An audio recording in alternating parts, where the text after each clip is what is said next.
నమస్కారము. లక్ష్మీ పద్మజ చెప్పే కథలకు స్వాగతం. ఈ రోజున పాశాంకుశ ఏకాదశి. ఈరోజు ఈ కథ వినినట్లయితే ఆ పద్మనాభుడి ఆశీస్సులు మీపై ఉండి మీరు చేసే ప్రతి పనిలో విజయం చేకూరుతుంది. ఈ పద్మనాభుడి కథను కనుక చదివినా కూడా, అలాగే అనంత పద్మనాభ స్వామి ఆలయ రహస్యమేంటో కూడా ఈ కథలో మనం తెలుసుకుందాము. ఈ కథ వినినందువల్ల అన్ని విజయాలే. పూర్వం పంచపాండవులు అరణ్యవాసం చేస్తున్న సమయంలో వారి యోగక్షేమాలు విచారించాలని శ్రీకృష్ణుడు వారి దగ్గరకు వచ్చాడు. శ్రీకృష్ణుని చూడగానే ధర్మరాజు చిరునగవుతో ఎదురేగి స్వాగత మర్యాదలతో సత్కరించి ఉచితాసనం ఇచ్చి గౌరవించాడు. కొంతసేపు కుశల ప్రశ్నలు జరిగాక, కృష్ణ, మేము పడుతున్న కష్టాలు నీకు తెలియనివి కాదు. ఏ వ్రతం చేస్తే మా కష్టాలు తొలగిపోతాయో దయచేసి మాకు ఉపదేశించు అని ప్రార్థించాడు. ధర్మరాజు అప్పుడు శ్రీకృష్ణుడు, ధర్మరాజా, మీ కష్టాలు తీరాలంటే అనంత పద్మనాభ స్వామి వ్రతం ఆచరించండి అని సలహా ఇచ్చాడు. అప్పుడు ధర్మరాజు, కృష్ణ, అనంతుడంటే ఎవరు అని ప్రశ్నించాడు. ధర్మరాజా, అనంత పద్మనాభుడంటే మరెవ్వరో కాదు, నేనే కాలస్వరూపుడనై సర్వం వ్యాపించి ఉంటాను. రాక్షస సంహారం కోసం నేనే కృష్ణునిగా అవతరించాను. సృష్టి స్థితి లయ కారణభూతుడైన అనంత పద్మనాభ స్వామిని కూడా నేనే. మత్స్య కూర్మ వరాహాది అవతారాలు నావే. నాయందు 14 ఇంద్రులు, 8 వసువులు, 11 రుద్రులు, 12 7 ఋషులు, 14 భువనాలు, ఈ చరాచర సృష్టి చైతన్యము ఉన్నాయి. కనుక అనంత పద్మనాభ స్వామి వ్రతం ఆచరించు అన్నాడు. శ్రీకృష్ణుడు ఈ వ్రతాన్ని ఎలా చెయ్యాలి, ఇంతకుముందు ఎవరైనా చేశారా అని అడిగాడు. ధర్మరాజు కృష్ణుడికి చెప్పడం ప్రారంభించాడు. పూర్వం కృతాయుగంలో వేదాంగ విధుడైన సుమంతుడనే బ్రాహ్మణుడు ఉండేవాడు. అతని భార్య పేరు దీక్షాదేవి. వీరి ఏకైక కుమార్తె పేరు సుగుణవతి. ఈమెకు దైవభక్తి ఎక్కువ. సుగుణవతికి యుక్త వయస్సు వచ్చేసరికి ఆమె తల్లి మరణించటంతో సుమంతుడు మరొక యువతిని వివాహం చేసుకున్నాడు. ఇతని 2వ భార్య పరమ గయ్యాళి. అందుచేత సుమంతుడు తన కుమార్తె అయిన సుగుణవతిని కౌండిన్య మహర్షికి ఇచ్చి వివాహం జరిపించాడు. సుమంతుడు తన అల్లునికి ఏదైనా బహుమానం ఇవ్వాలని అనుకున్నాడు. ఈ విషయం తన భార్యతో చెప్తే ఆమె అల్లుడని కూడా చూడకుండా అమర్యాదగా ప్రవర్తించింది. సుమంతుడు తన భార్య ప్రవర్తనకు బాధపడి పెండ్లి కోసం వాడగా మిగిలిన సత్తుపిండిని అల్లునికి బహుమానంగా ఇచ్చి పంపాడు. సుగుణవతి తన భర్తతో కలిసి వెళుతూ మార్గమధ్యంలో ఒక తటాకం దగ్గర ఆగింది. అక్కడ కొందరు స్త్రీలు ఎర్రని చీరలు ధరించి అనంత పద్మనాభ వ్రతం చేస్తున్నారు. సుగుణవతి ఆ వ్రతం గురించి ఆ స్త్రీలను అడిగింది. వారు ఇలా చెప్పారు. ఓ పుణ్యవతి, ఈ అనంత పద్మనాభ వ్రతాన్ని భాద్రపద శుక్ల చతుర్దశి పర్వదినమందు ఆచరించాలి. వ్రతం ఆచరించే స్త్రీ నదీ స్నానం చేసి ఎర్రని చీర ధరించి వ్రతం చేసే ప్రదేశాన్ని గోమయంతో అలికి పంచవర్ణాలతో అష్టదళ పద్మం వేసి ఆ వేదికకు దక్షిణ భాగంలో ఉదకపూరిత కలశాన్ని ఉంచి వేదిక మరో భాగంలో యమునాదేవిని, మధ్య భాగంలో దర్భలతో చేసిన సర్పాకృతిని ఉంచి అందులోకి శ్రీ అనంత పద్మనాభ స్వామిని ఆవాహన చేసి షోడశోపచారాలతో అర్చించాలి. పూజా ద్రవ్యాలన్నీ రకాలుండేలా చూసుకోవాలి. 14 ముడులు గల కుంకుమతో తడిపిన నూతన తోరాన్ని ఆ అనంత పద్మనాభ స్వామి సమీపంలో ఉంచి పూజించి 7.5 కిలోల గోధుమ పిండితో అరిసెలు చేసి స్వామికి నైవేద్యం పెట్టి వాటిలో అరిసెలు బ్రాహ్మణులకు దానమిచ్చి మిగిలిన వాటిని భక్తిగా భుజించాలి. ఇలా సంవత్సరాలు వ్రతం ఆచరించి ఉద్యాపన చేయాలి అని చెప్పారు. వెంటనే సుగుణవతి అక్కడే శ్రీ అనంత పద్మనాభ స్వామి వ్రతం ఆచరించి తన తండ్రి ఇచ్చిన సత్తుపిండితో అరిసెలు చేసి బ్రాహ్మణునికి వాయనం ఇచ్చింది. ఆ వ్రత ప్రభావం వల్ల సుగుణవతి అఖండ ఐశ్వర్యవంతురాలయ్యింది. కౌండిన్యునకు గర్వం పెరిగింది. ఒక ఏడు సుగుణవతి వ్రతం చేసుకుంది. తోరం కట్టుకొని భర్త దగ్గరకు వచ్చింది. కౌండిన్యుడు ఆ తోరాన్ని చూసి కోపంగా, ఎవరిని ఆకర్షించాలని ఇది కట్టావు అంటూ ఆ తోరాన్ని నిప్పుల్లో పడేశాడు. అంతే, ఆ క్షణం నుంచే వారికి కష్టకాలం మొదలై గర్భదరిద్రులైపోయారు. కౌండిన్యునితో పశ్చాత్తాపం మొదలై అనంత పద్మనాభ స్వామిని చూడాలనే కోరిక ఎక్కువయింది. ఆ స్వామిని అన్వేషిస్తూ బయలుదేరాడు. మార్గమధ్యంలో పండ్లతో నిండుగా ఉన్న మామిడి చెట్టుపైన ఏ పక్షి వాలకపోవడం చూసి ఆశ్చర్యపోయాడు. అలాగే పచ్చగా నిండుగా ఉన్న పొలంలోకి వెళ్లకుండా దూరంగా ఉన్న ఆబోతుని పద్మాలతో నిండుగా ఉన్న సరోవరంలో దిగకుండా నిలబడి ఉన్న జలపక్షులను, మరో ప్రదేశంలో ఒంటరిగా తిరుగుతున్న ఓ గాడిదను, ఏనుగును చూసి ఆశ్చర్యపోతూ, మీకు అనంత పద్మనాభస్వామి తెలుసా అని అడిగాడు. తెలియదు అని అవన్నీ జవాబిచ్చాయి.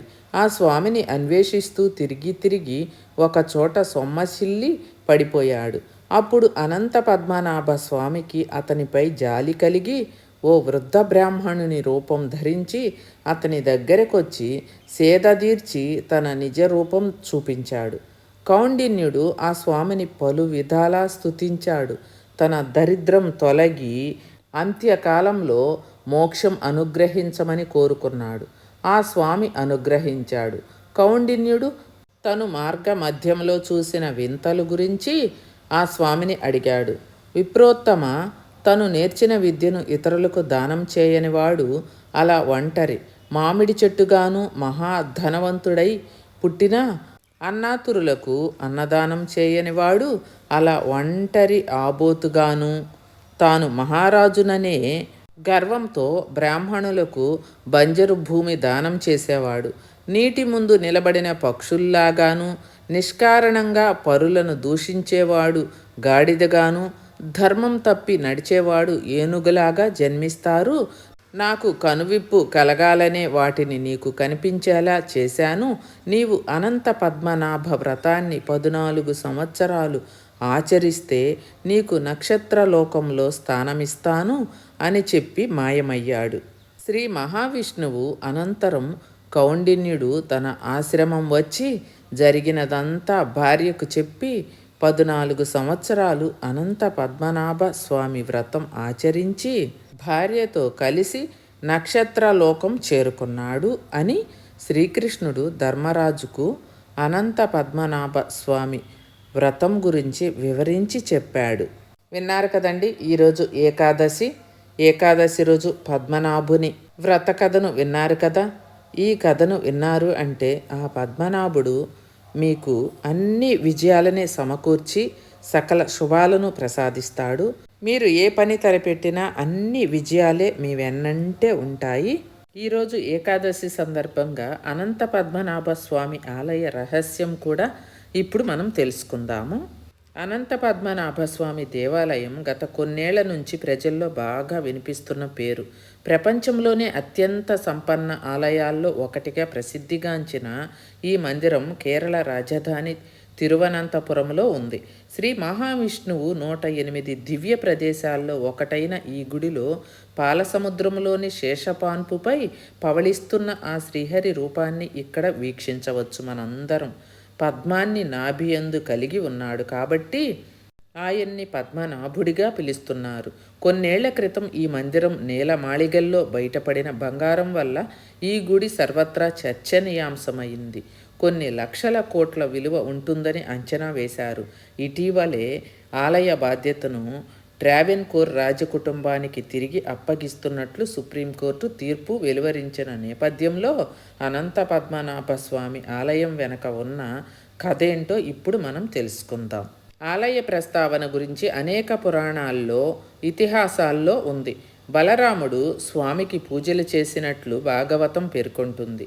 స్వామివారి గురించి 12 మంది ఆళ్వారుల్లో ఒకరైన నమ్మాళ్వారు అనేక రచనలు చేశారు. కలియుగం ప్రారంభమైన రోజున ఈ ఆలయాన్ని నిర్మించినట్లు తెలుస్తుంది. అయితే ఈ గుడి చరిత్రపై నిర్దిష్టమైన సమాచారం లేదు. వేల సంవత్సరాల నుంచి నిత్య పూజలు అందుకుంటున్నట్లు ఆలయానికి చెందిన రికార్డులు మనకి తెలియచేస్తున్నాయి. అయితే ఈ మందిరాన్ని 260 ఏళ్ల క్రితం తిరిగి నిర్మించారు. అప్పటి తరాలుగా ట్రావెన్కోర్ రాజకుటుంబం ఏలుబడిలో ఈ ఆలయం ఉంది. స్వామివారి మూల విరాట్టును ఒక ద్వారము నుంచి మనం వీక్షించలేం. పెద్ద విగ్రహం కావడం వల్ల తలను, చేతిని, పాదాలను వేర్వేరు ద్వారాల నుంచి చూడాలి. ట్రావెన్కోర్ మహారాజు రాజా మార్తాండవర్మ పాలనా సమయంలో వేల సాల గ్రామాలతో స్వామివారి విగ్రహాన్ని ప్రతిష్ఠించారు. ఆ కాలంలో 4000 మంది శిల్పకారులు, 6000 మంది కార్మికులు, 100 ఏనుగులు 6 నెలల పాటు శ్రమించి ఆలయంలో ఎన్నో కళాకృతులను ఏర్పాటు చేసినట్లు తెలుస్తుంది. పద్మనాభస్వామి రహస్య గదులు 2011లో ఆలయ పాలక మండలి గుడి నేల మాళిగల్లో 6 రహస్య గదులను గుర్తించారు. ఆ గదులను తెరవాలని సుప్రీంకోర్టు తీర్పుతో 5 గదులను తెరిచారు. ఫలితంగా ఆ గదుల్లో అపారమైన సంపద ఉన్నట్లు గుర్తించారు. ABCDEF అనే ఆంగ్ల అక్షరమాల ప్రకారం ఆ గదులకు పేర్లు పెట్టారు. మొదట ABC గదులను తెరిచారు. వాటిలో 20 పెద్ద జగ్గులు, బంగారు హ్యాండిల్తో కూడిన ఒక జగ్గు, ఒక బంగారు కలం, 340 వరకు బంగారు జగ్గులు, 30 వెండి దీపాలు, శివుడి విగ్రహాలు, ఇతర బంగారు ఆభరణాలు రాసుల కొద్దీ ఉన్నట్లు గుర్తించారు. ఇవి కాకుండా తీస్తున్న కొద్దీ బంగారు కంకణాలు, ఉంగరాలు వస్తూనే ఉన్నాయి. లక్షల కోట్ల సంపద. ఆలయానికి ఉత్తరం వైపున రూమ్ D, ఆగ్నేయంలో రూమ్ Fను తెరిచారు. ఈ గదుల్లోనూ అపారమైన బంగారం, వజ్రాలు రాసుల కొద్దీ లభించాయి. వీటి విలువ లక్షల కోట్లలో ఉంటుందని అంచనా. నేలమాళిగల్లో బయటపడ్డ సంపదలతో అప్పటి వరకు దేశంలో అత్యంత సంపన్న ఆలయంగా ఉన్న తిరుమలను పద్మనాభస్వామి ఆలయం వెనక్కు నెట్టింది. ఆలయంలోని 6 నేలమాళిగలలో ఇప్పటికే 5 నేలమాళిగలు తెరిచారు. అందులో బయటపడిన సంపద సుమారు 5 లక్షల కోట్ల వరకు ఉంటుందని అంచనా వేశారు. 6వ గదికి నాగబంధనం. 5 గదులు తెరిచినప్పటికీ 6వ గదిని మాత్రం ఇంకా తెరవలేదు. నాగబంధనం వేసి ఉండటంతో తెరవటం సాధ్యం కాదని పండితులు పేర్కొంటున్నారు. ఆ గదిలో ఈ 5 గదుల్లో ఉన్నదానికంటే రెట్టింపు సంపద ఉంటుందని అంచనా వేస్తున్నారు. ఆ గదిలో ఎంత సంపద ఉంటుందో అనేది ఆ అనంతునికే తెలిసిన రహస్యం.